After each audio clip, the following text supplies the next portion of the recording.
Welcome, everybody, to another Wrestlezone.com weekly road report. I am Joe Dombrowski, and recently I had a chance to sit down with an individual who may not be the most well-known to some of the younger fans out there, but who has been very instrumental in the building and development of some major stars in our industry, not just through his training school, but certainly in the ring as well. He is George South. If you have the WWE Network, you can find him on a lot of old episodes of Monday Night Raw, WCW Saturday Night, the old Crockett Saturday Night telecast, and a lot more. And here's what George had to say about some of his students and some memories of his own.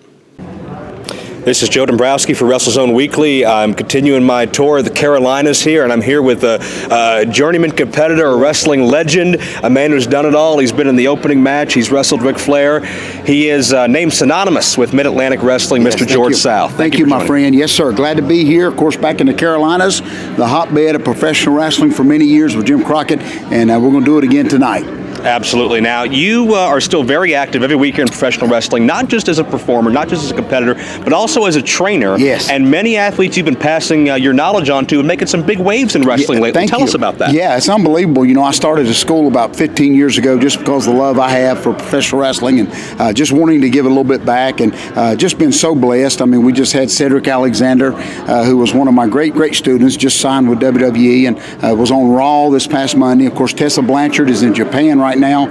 Of course, the history of Ricky Steamboat's son and Ric Flair's son, Bobby Eaton's son. So a lot of great friendships over the years, and it's kind of an honor when they bring their kids to you and say, you know, train them. So pretty excited about that, and it's doing real good. There's a lot of people buzzing about Cedric Alexander right now. At what point did you realize that he was going to be something special? Well, you know, the most amazing thing, and I even said something about the other day, is just how good of a kid he is. I mean, a lot of people, you take him out of the ring and they're jerks, to be honest with you, you know, and but Cedric's the same whether he's in the ring or he's out of the ring, and that's why I said even if he wasn't on Raw Monday night, he would be smiling, and that's what's so interesting and so exciting about Cedric, and see how far this thing goes. Is he's just a good kid, and everybody likes him. Many times he would be out of town, like on a Monday for Ring of Honor, but Tuesday he'd be back at my training school. So that stuff like that you can't really train. It's either there in your heart or not. Buddy, we're so excited. The world's the limit. Talk about that heart and dedication for a second. Is that something that you see a lot of young athletes lacking compared to your day? Yeah, it sure is. You know what's so amazing is I remember when I got in it, Wahoo McDaniels told me, you know, forget about money.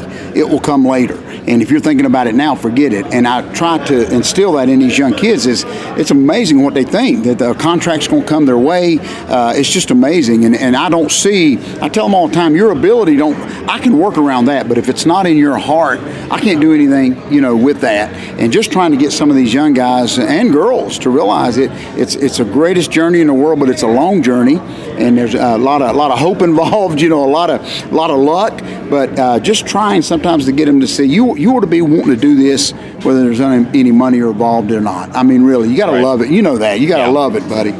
Are there any talents that maybe are a level or two below a Cedric or a Tessa right now that you think will be in their position in a couple of years? Well, I tell you who I'm very fond of, and not just because she come out of my school, but I've got a Rachel Freeman who has been working some of the Queens of Combat shows, and she's been with me for about 3 years, but just recently started to get out and branch out and travel to different places, and I'm awful proud of her because she came to me not ever stepping in a ring, and to see that growth and to see the excitement that she's got now, that's what means something to me. Is just she didn't have nobody kin folks, you know, in the business like everybody says.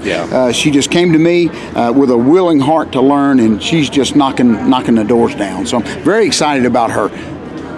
What do you think the legacy of George South is in this business? How would you like to be remembered? Well, you know, I tell people all the time, and a lot of people, you know, they don't know what to do with it, but, you know, I just happen to be a Christian first. I mean, I love the Lord. I mean, I got saved many years ago, and I just happen to be a Christian that happens to be a wrestler.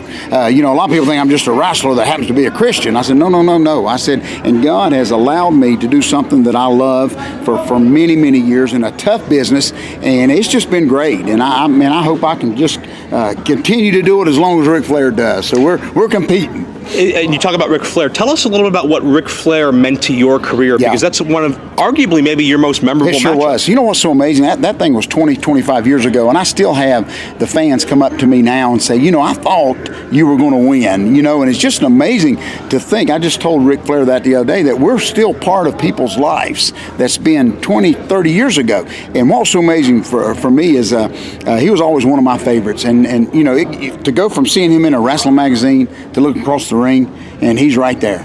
And what I remind people to this day is, at that point, Rick was wrestling, 365 days a year, top shape. And man, I was a nervous wreck. I tell you what, and we got out there and we went almost 20 minutes on television, which was unheard of. And you would have thought that I was going to win that world belt. I mean, Rick, man, I throw him every which way. And it was just my hat's off to him that he took some young kid like this and made a match out of it. Mm-hmm. Nowadays, you'd see a guy just squash another guy, and nobody cared. But it's just the legacy of it being almost 28 years ago, and people still remember that match. And that one of my favorites. Absolutely. When Stan Hansen was inducted into the Hall of Fame recently, he talked about the importance of the carpenters of the business, and I think you would fit into that category. I appreciate that. Thank you. And how they build up, lay the foundation, and build up the next stars. Do you think that's a lost art today? I sure do. Especially when especially when I was going to wrestling as a kid, I remember the first, second, third match would be just as good as the main event, and a lot of people don't realize that. And some of those guys, some of my best matches, some of the best opponents I ever were some of them that, like you said, may not made the big money or may not have been in a WrestleMania. But, to sum it all up, I had a guy the other day say, don't you feel bad? You didn't have a good career. And I spent 15 minutes telling him about all of the things I've been able to do. Wrestle Ric Flair, Magnum TA, Brad Armstrong, travel the world, just go all over WWF, Monday Night Raw. And to explain to this guy, what do you mean I didn't have a career? I raised 5 kids. I raised a beautiful family. I bought my house. I bought a car. I mean, how can you?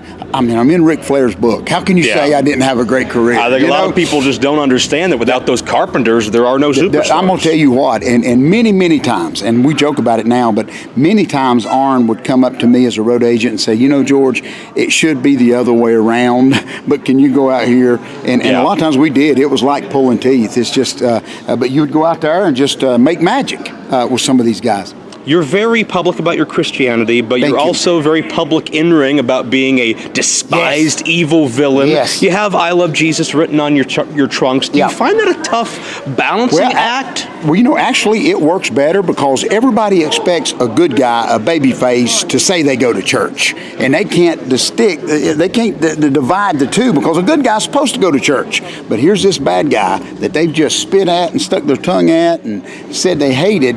Wait a minute. Now this guy, it's got to be for real because no bad guy in the world would brag about going to church unless it was real. So it's kind of funny how I've almost turned the tables a little bit to where if I was a good guy, they expect you to do it. Right. Not that a good guy does it, but when this heel comes out and they can boo and cheer, and it allows me to teach these fans and wrestlers that you don't have to cuss to get heat.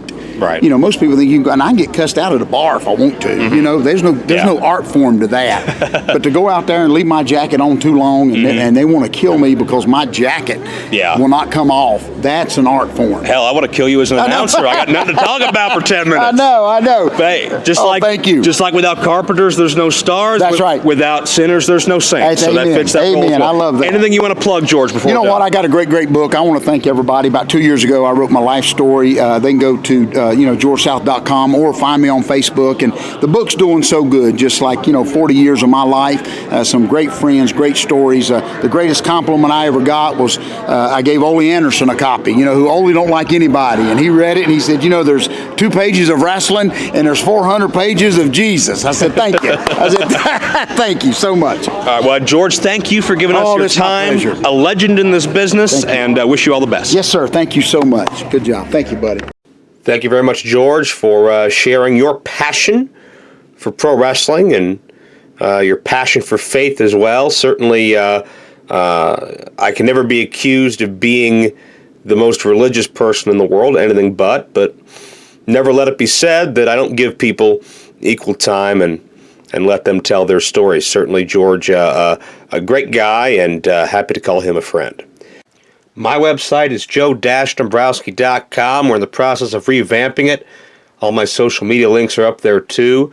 I just added, I believe, over 100 wrestling action figures to the store section, and looking to add some other cool, rare novelties this week as well. You can check out my social media as well for some more information and updates on that. But definitely look through the store if you haven't lately for a lot of old school toys, magazines, and some rare collectibles that'll give you that warm, fuzzy, nostalgic feeling. And if you'd like to tweet me or post on Facebook tagging me and using the hashtag WZWeekly with any questions you may have, I will try to answer them on the air. Hey, it's my airtime. Hausman can't stop me. Next week on the Road Report, I'll be joined by an independent star who was in probably the most widely viewed piece of footage in the history of independent wrestling. Went viral a couple of years ago, and it was the infamous pro wrestling hypnosis incident. Chikara wrestling star and Wrestle Factory trainer Ophidian, the master of snake style, will be joining me on the program, and we'll be talking about that particular video. We'll be talking about training young talent. We'll be talking about the unique art form that is Chikara, and more. So be sure to drop by next week and hear that interview with another unsung hero of our industry, in my opinion, who's doing a lot to give back and still having very, very entertaining matches, very underrated in my opinion, is Ophidian. This weekend on Friday, November 18th, I'll be hanging out in Altoona, Pennsylvania at the Jaffa for Big Time Wrestling, btwpro.com. A lot of big time stars, no pun intended, will be on that event. November 19th in McKeesport, Pro Wrestling Express, McKeesport, Pennsylvania, that is. Pro Wrestling Express will celebrate their 22-year anniversary. That'll be a big-time card there. Head to pwxtv.com for more information. And I'll see you guys next week on another Wrestlezone Weekly Road Report.